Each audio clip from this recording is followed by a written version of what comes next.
सियालकोट में सिविल अस्पताल से अगवा होने वाली 6 माह की बच्ची महफूज तौर पर बाजियाब। अगवाकार खातून हादिया को पुलिस ने गिरफ्तार कर लिया। Report bureau chief Mohammad Irfan और आप देख रहे हैं आज तक। आज तक की वीडियोस देखने के लिए हमारा चैनल सब्सक्राइब कीजिए और बेल आइकन को क्लिक कीजिए ताकि आप हमारी आने वाली वीडियो से बाखबर रह सकें। सिविल अस्पताल से अगवा होने वाली 6 माह की बच्ची महफूज तौर पर बाजियाब करवा ली गई है और मुलजिमा को गिरफ्तार कर लिया गया। डीपीओ फैसल शहजाद ने वाक़े का फौरी नोटिस लेते हुए बच्ची की बाजियाबी के लिए खुसूसी टीमें तश्कील दी थी।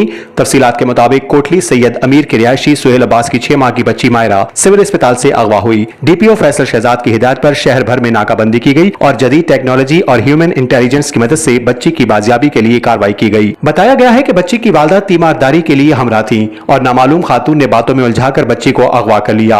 पुलिस ने सेफ सिटी कैमरों, जदीद जराए और इंटेलिजेंस की मदद से कामयाब कार्रवाई करते हुए बच्ची को बाहिफाजत बाजियाब कराया। अगवाकार खातून की शनाख्त हादिया दुख्तर हाफिज आबिद सकना रोयल गढ़ा के नाम से हुई, जो तलाक याफ्ता हैं और उनकी कोई औलाद नहीं। इब्तदाई तफ्तीश के बाद पुलिस ने 6 घंटे की अनथक मेहनत के बाद बच्ची को महफूज तरीके से वालिदैन के हवाले किया। बच्ची की बाजियाबी पर शहरियों ने पुलिस को खिराज तहसीन पेश किया। आज तक न्यूज, खबर सच के साथ।